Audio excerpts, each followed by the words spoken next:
O Senhor esteja convosco. Anúncio da boa nova de nosso Senhor Jesus Cristo, segundo João.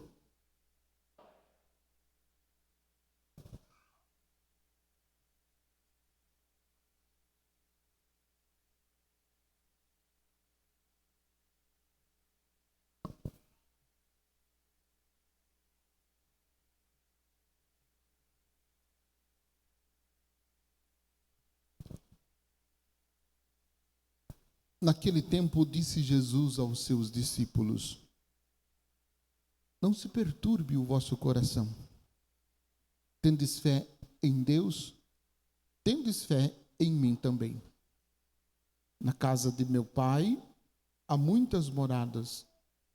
Se assim não fosse, eu vos teria dito: Vou preparar um lugar para vós. E quando eu tiver ido preparar-vos um lugar, voltarei e vos levarei comigo, a fim de que onde eu estiver, estejais também vós. E para onde vou, vós conheceis o caminho. Tomé disse a Jesus: Senhor, não sabemos para onde vais. Como podemos conhecer o caminho? Jesus respondeu: Eu sou o caminho, a verdade e a vida. Ninguém vai ao Pai senão por mim. Palavra da salvação. Glória a vós, Senhor. Que as palavras do Santo Evangelho perdoem os nossos pecados. Podem sentar-se um pouquinho.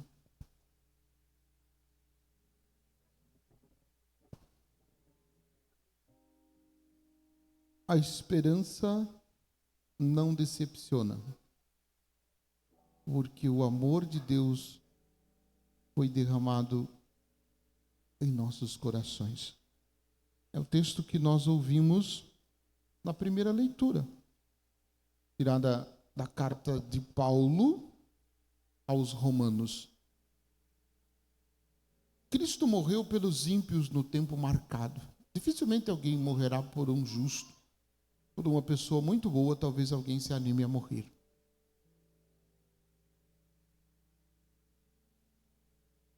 Esta realidade aplicada ao mistério da morte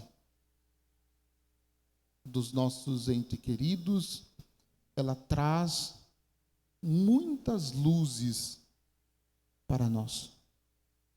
Porque vejam, a promessa da ressurreição é para todos. Todos nós ressuscitaremos. E a ressurreição da carne, como diz a profissão de fé que nós rezamos, a ressurreição da carne é aquele momento onde o corpo se unirá à alma. A alma se unirá ao corpo novamente. E todos ressuscitaremos. Uns para viver a glória eterna de Deus e outros para viver eternamente longe de Deus. Todos ressuscitaremos. Uns para a glória e outros para a condenação eterna. E isso é um assunto sério, um assunto sério, que quase a gente não conversa muito sobre isso. Quase a gente não conversa muito sobre isso. Mas para contemplar Deus, para ver Deus eternamente na ressurreição final, o que precisa acontecer conosco?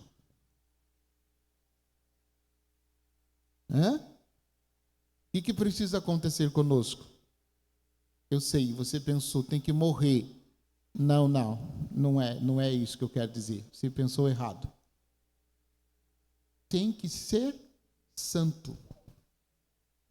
E se você morrer sem ser santo, você vai para onde? Você acha que vai para o céu? Vai não. Sem ser santo, você vai não. Você vai para outro canto. quem sabe, com um pouco de esforço, você consiga chegar no purgatório. Quem sabe?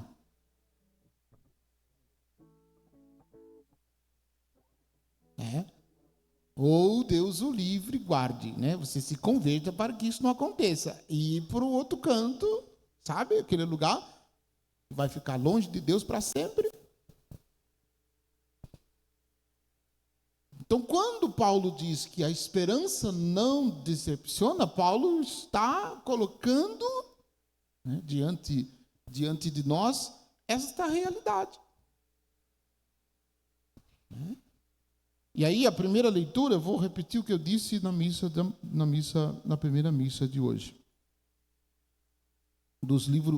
Segundo livro de Macabeus. Judas mandou fazer uma coleta, recolhendo cerca de 10.000 dracmas, que enviou a Jerusalém para que se oferecesse um sacrifício pelo pecado. Hoje vocês estão rezando pelos seus falecidos, não estão?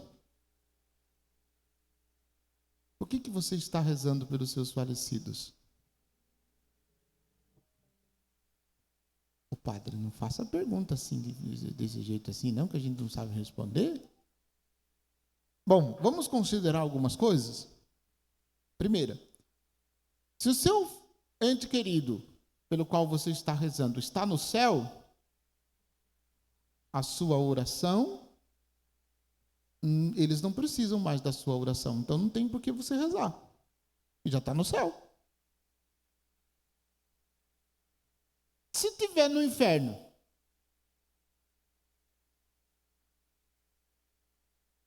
também não adianta nada, porque de lá ninguém vai sair. Ah, mas eu vou rezar, Deus vai escutar e vai dizer, não. Se foi para o inferno, já era. Não tem volta. Não tem por onde voltar.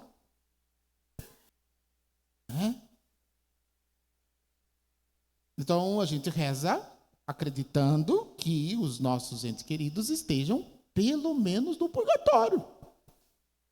Porque se estiverem no purgatório, aí sim, a nossa oração faz todo sentido, porque lá no purgatório eles não podem mais rezar por eles.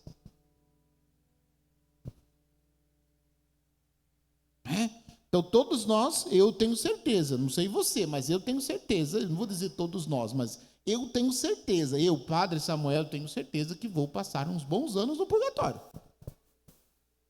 Você eu não sei, porque talvez você tenha uma vida, né? Ou também pode ser que você seja mártir e morra mártir, e daí você não vai para o purgatório, você vai para o céu. Mas é difícil, né? Então vejam. E aí, né? Só que quando a gente fala purgatório, a gente pensa que é uma terceira opção. Tem o céu, o inferno e o purgatório como terceira opção. Não, existem céu e inferno. Céu e inferno. O purgatório é purificação, é tempo de purificação. Quem vai para o purgatório não vai para o inferno. E quem do purgatório vai para o céu, então não vai para o inferno. Então é o céu e o inferno. O purgatório é purificação, como disse Jesus no Evangelho de Mateus. Bem-aventurados os puros de coração, porque verão a Deus. Verão a Deus. Então, se nós ressuscitaremos, nós queremos ressuscitar para estar com Deus, para estar unidos a Jesus verdadeiramente. Porém, contudo, entretanto, todavia, tem um outro ponto dentro dessa realidade que a gente precisa considerar. Que é a realidade dos nossos pecados.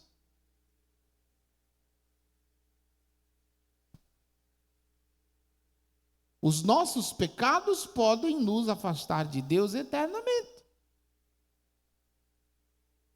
Vocês sabiam disso? Eu não vou perguntar quanto tempo faz que você não se confessa, porque não precisa, então. Só que veja, confessar e confessar de verdade, sem máscara, sem esconder, sem achar, mas o que o padre vai pensar desse pecado? O padre não vai pensar nada, porque não é o padre que perdoa. Quem perdoa o pecado é Jesus, por meio do padre. Ah, mas eu não vou conversar com aquele padre porque aquele padre é isso. Eu não vou conversar com aquele outro padre porque aquele outro padre faz isso. Eu não vou conversar com aquele padre porque ele sabe, ele conhece a minha família desde criança. Então ele sabe dos meus pecados.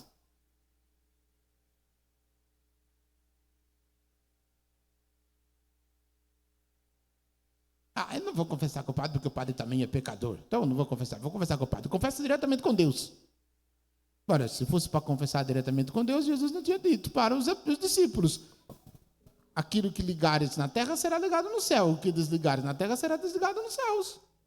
E Jesus falou isso para os discípulos, para que ele falaria? Mas vejam, o pecado tem duas realidades. Você precisa tomar consciência disso. Primeiro é a culpa. Quando você vai confessar, você vai se declarar, se entra para o confessionário se declarando culpado. E sai de lá perdoado. Claro, este sai perdoado tem um porém, desde que seja com profundo e sincero arrependimento, com desejo de mudança. Ah, eu não quero mudar, eu quero continuar fazendo o que eu estou fazendo, mas mesmo assim vou confessar. Não se confesse, é pior. Se confessar mal, fazer uma confissão mal feita, é tão grave quanto não se confessar.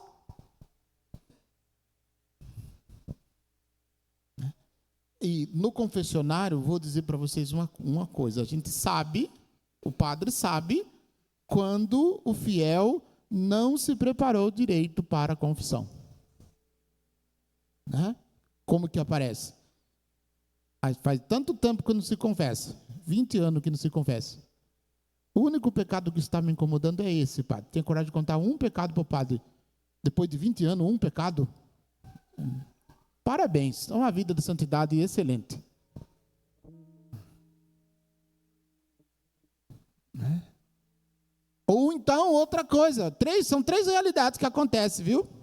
Na confissão. A primeira é essa que eu acabei de dizer. A segunda, a pessoa chega diante do padre, faz a oração inicial, a pessoa diz: "Ih, padre, deu um branco, esqueci todos os meus pecados." Esqueceu todos?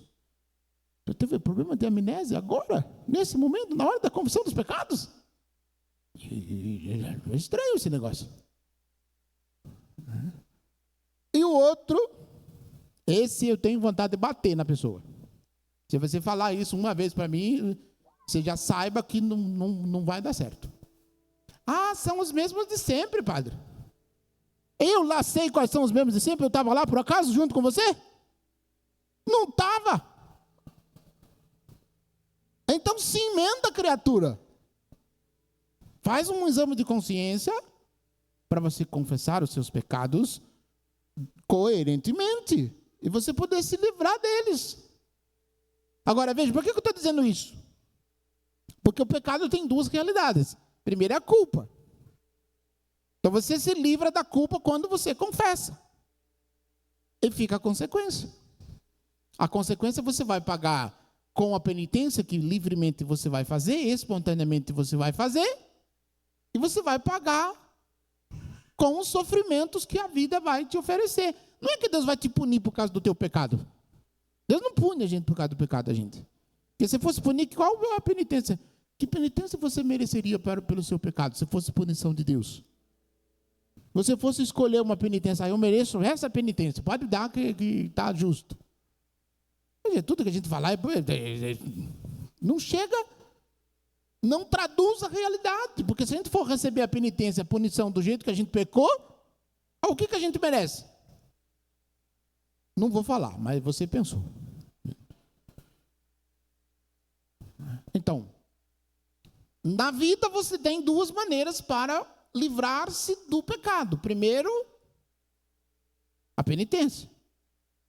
Segundo, aceitar pacientemente, com amor, os sofrimentos que a vida lhe oferecer, em vida e depois da morte. Se você fez a sua confissão com sinceridade, você vai livrar das consequências no purgatório. Purgatório é este golpe de misericórdia que Deus, vamos dizer assim, que existe para que a gente possa passar por ele e contemplar Deus face a face. Agora, pense você que o purgatório, você fica feliz quando a gente fala assim, padre, ir no purgatório tá bom porque vai para o céu. Mas não é tão tranquilo assim, não. Você acha que é tranquilo? Não é. É fogo. Fogo que purifica, fogo do amor divino que purifica, mas não deixa de ser fogo. Vou assustar vocês agora. Tem uma frase de Santo Tomás de Aquino que diz: a menor pena no purgatório é maior do que o sofrimento de Cristo na cruz. Vou repetir para você gravar. A menor pena no purgatório é maior do que o sofrimento de Cristo na cruz. Então você acha que é uma realidade bem tranquila? Opa, não fala essas coisas não, que eu começo a ficar assustado. Não vou dormir de noite. Não, eu estou dizendo para você dormir tranquilo. Fica sossegado. Só compreenda que durante a vida os nossos pecados precisam ser reparados durante a vida. E a gente precisa. O que eu quero dizer para vocês é o seguinte, estou dizendo em tom de brincadeira, mas o que eu quero dizer para vocês é o seguinte, a gente precisa levar a sério a salvação eterna. A gente precisa levar a sério a salvação eterna. Por quê?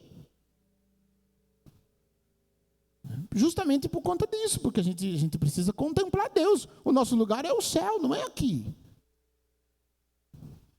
E a gente reza pelos nossos entes queridos, e rezamos, e devemos rezar, como Judas Macabeu ensinou na leitura, devemos rezar, oferecer penitências, oferecer sacrifícios, oferecer-se a alguma obra de caridade na intenção, claro. Isto é justo, isso é louvável. Mas é preciso considerar. Se a pessoa viveu a vida inteira aqui na terra, dando as costas para Deus, dizendo não ao amor de Deus, rejeitando aos mandamentos, recusando os ensinamentos de Cristo, tendo uma vida mundana e profana, é justo rezar para que esta pessoa contemple Deus depois da morte?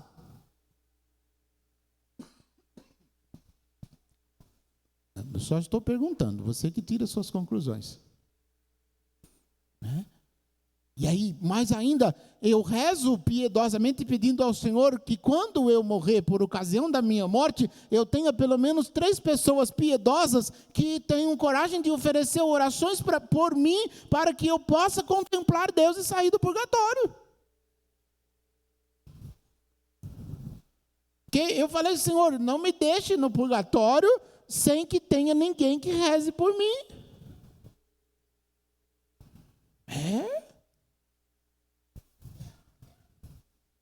Você devia também pensar alguma coisa nesse sentido. Porque isso é se preparar, isso é preparar para a morte. A morte, quando chegar, vai pegar a gente de surpresa. Não vai avisar, vai entrar tal hora, vai chegar na sua casa a dona morte. Você fica preparado. Não, se avisar é fácil, a gente se prepara, porque fica sabendo. Se bem que eu já falei, que se Deus me revelar o dia da minha morte, é capaz de eu morrer antes de susto. Mas a gente precisa se preparar.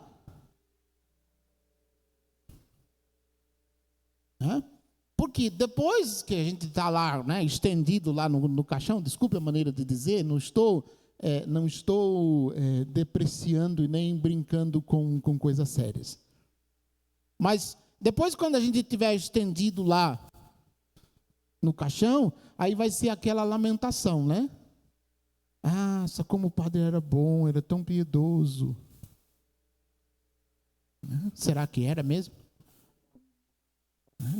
Tudo aquilo que falam dos entes queridos nos velórios eu acho que 99% não é verdade.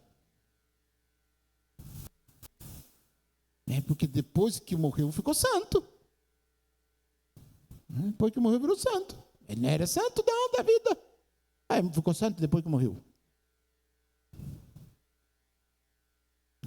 Eu estou dizendo isso, eu não estou dizendo isso em referência aos nossos fiéis falecidos. Eu estou dizendo isso em referência a nós. A nós, porque eu tenho refletido, a morte dos nossos entes queridos ou das pessoas que nós conhecemos deve fazer-nos refletir. Como é que nós estamos vivendo a nossa vida? Como é que estaremos quando chegar aquela hora? E nós não podemos achar que aquela hora não vai chegar para a gente. Vai chegar. Vai chegar. Vai chamar pela senha. 34 é o meu número. Vai chamar 34. Não dá para dizer, vai você, porque eu não estou pronto ainda não. Vai no meu lugar, estou cedendo a minha vez. Alguém quer? Quer nada. Capaz. Eu que lute. Então eu preciso estar preparado para quando chegar este momento. Para quando chegar esta hora. E eu me preparo de que maneira? Me convertendo. Me convertendo, tendo uma vida de santidade. Jesus nos prometeu, nós ouvimos no Evangelho, eu vou preparar para vós um lugar. A casa de meu pai há muitas moradas. E quando tiver ido preparar-vos um lugar, eu virei e vos levarei comigo, para que onde eu estiver, estejais também vós. Então, o desejo mais profundo do nosso coração é estar unido a Jesus. O desejo mais profundo do nosso coração é estar unido a Jesus. E às vezes a gente não se dá conta disso. Note que, como que eu posso dizer para você, afirmando com certeza, que o desejo mais profundo do nosso coração é estar unido a Jesus. Vou fazer uma pergunta, pela sua resposta você mesmo vai chegar a esta conclusão. Você deseja ser feliz? Sim ou não? Por que você deseja ser feliz?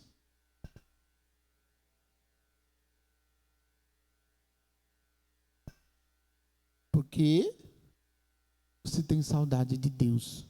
E enquanto você não estiver unido, enquanto a sua alma não estiver unida profundamente, inteiramente a Jesus, você estará nesta angústia aqui, neste mundo.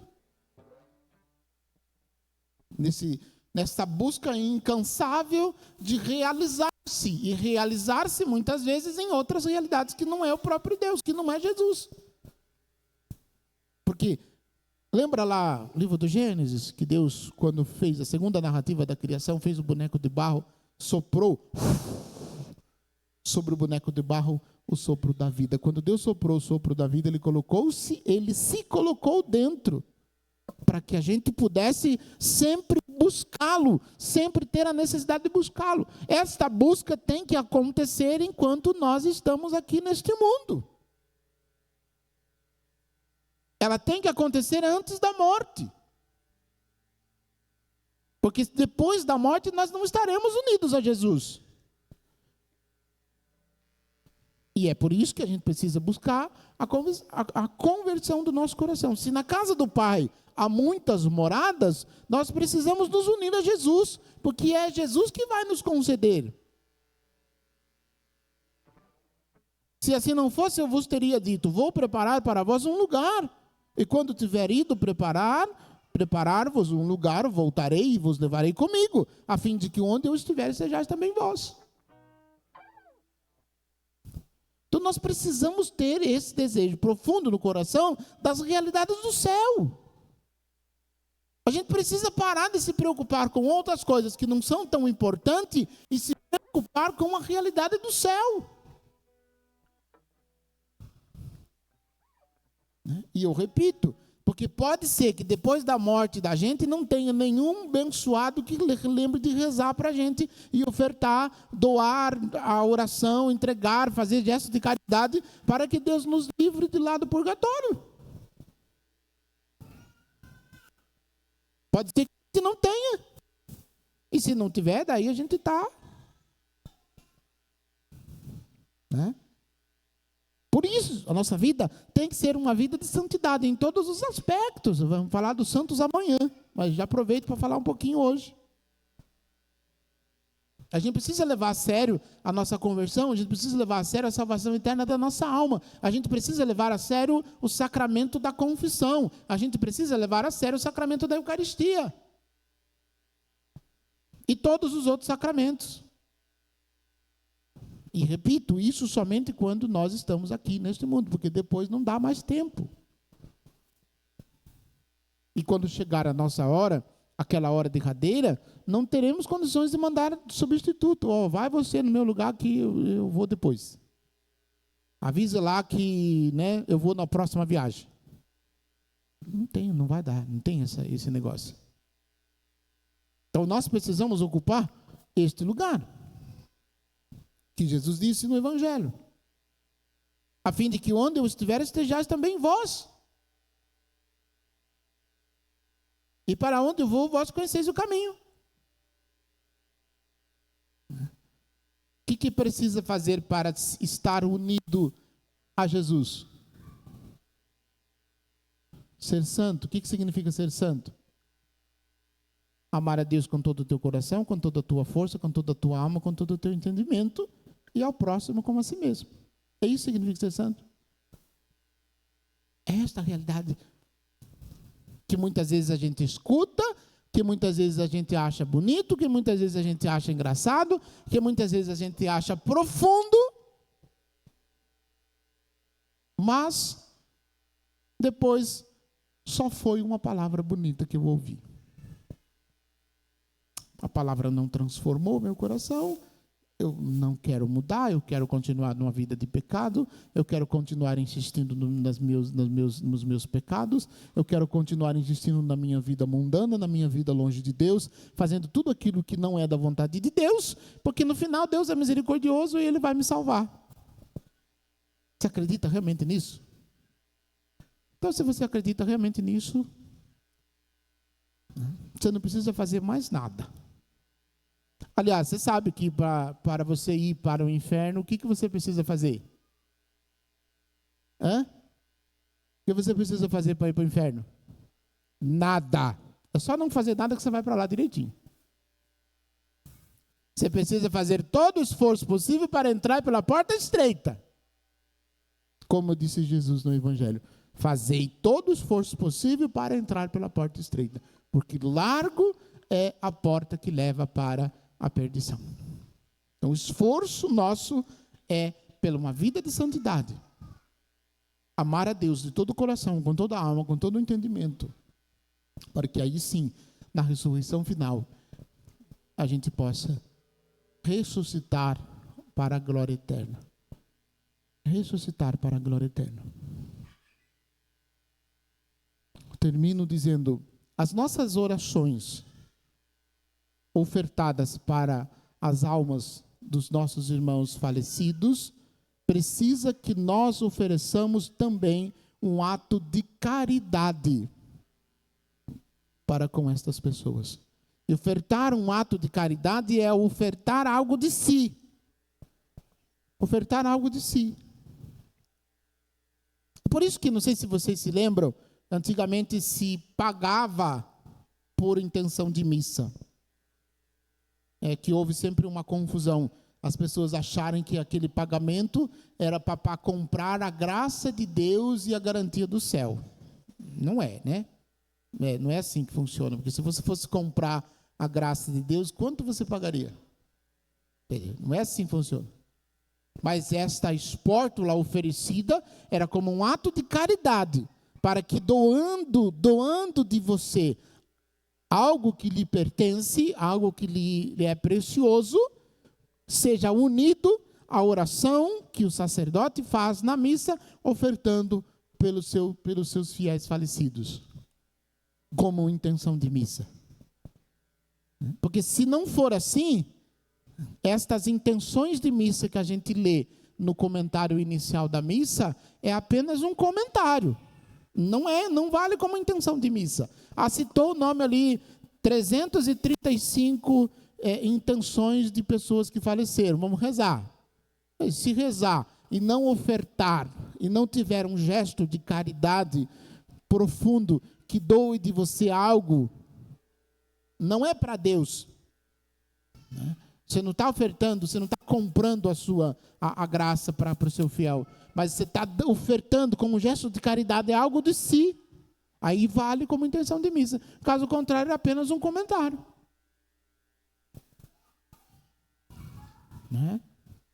Então é preciso que a nossa oração, a gente tome consciência da nossa oração, para que a nossa oração seja de fato uma oração. Não seja simplesmente uma repetição de algo que a gente não sabe nem o que é, não entendemos o porquê, mas estamos rezando.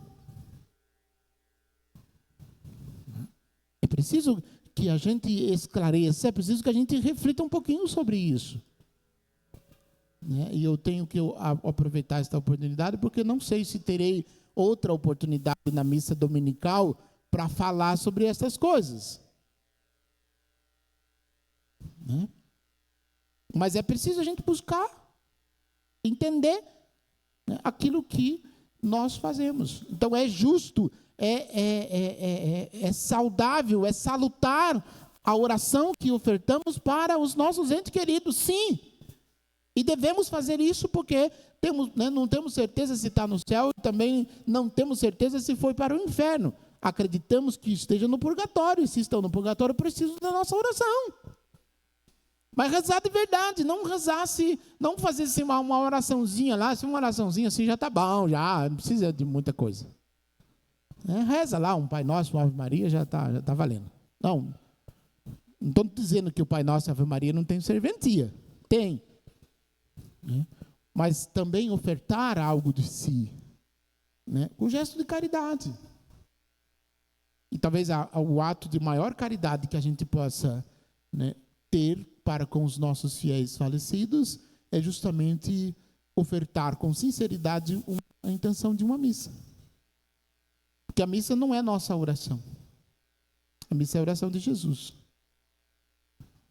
Então, se ela for ofertada com sinceridade, nós estamos dizendo a Jesus: olha, estamos apresentando o fulano.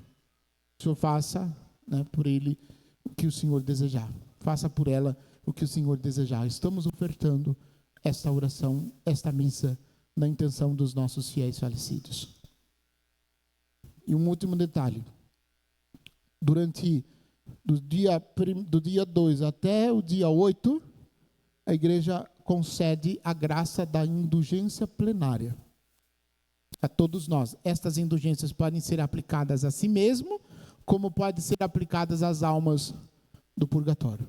Mas só que tem umas condições. Como que é? Quais são as condições? Primeiro, você tem que rezar piedosamente pelas almas dos fiéis falecidos. Você tem que participar da missa. Você tem que rezar na intenção do Santo Padre. Você tem que rezar em família, rezar uma oração em comunidade, ou ofertar um momento de adoração, uns 10 minutos de adoração sozinho, ou 30 minutos de adoração comunitária ao Santíssimo Sacramento, e rezar pelas intenções do Santo Padre.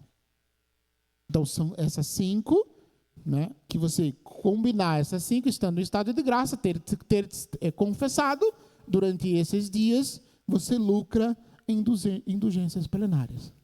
Essas indulgências podem ser aplicadas a você, como também você pode ofertar, como diz São Luís Grion de Montfort, você pode ofertar nas mãos da Santíssima Virgem Maria, dizendo que ela aplique estas indulgências a quem mais necessitar das almas do purgatório. Aí você entrega nas mãos da mãe, a mãe saberá o que fazer. Isso é um gesto bonito também da piedade popular que a gente pode exercitar. Você pode durante esses dias, também rezar o terço no cemitério, pela intenção dos fiéis falecidos. Desde que você esteja cumprindo estes 5 elementos, você estará lucrando as indulgências plenárias para você ou para alguém do purgatório que você vai oferecer. Então, que estes gestos possam ser concretos, profundos, e a gente possa verdadeiramente buscar a nossa união com Cristo Jesus e poder o amá-lo de todo o coração. E assim também oferecer as nossas orações e os nossos sacrifícios em intenção dos nossos entes queridos. Que Deus nos ajude, nos faça perseverantes em seus caminhos. Que assim seja. Amém.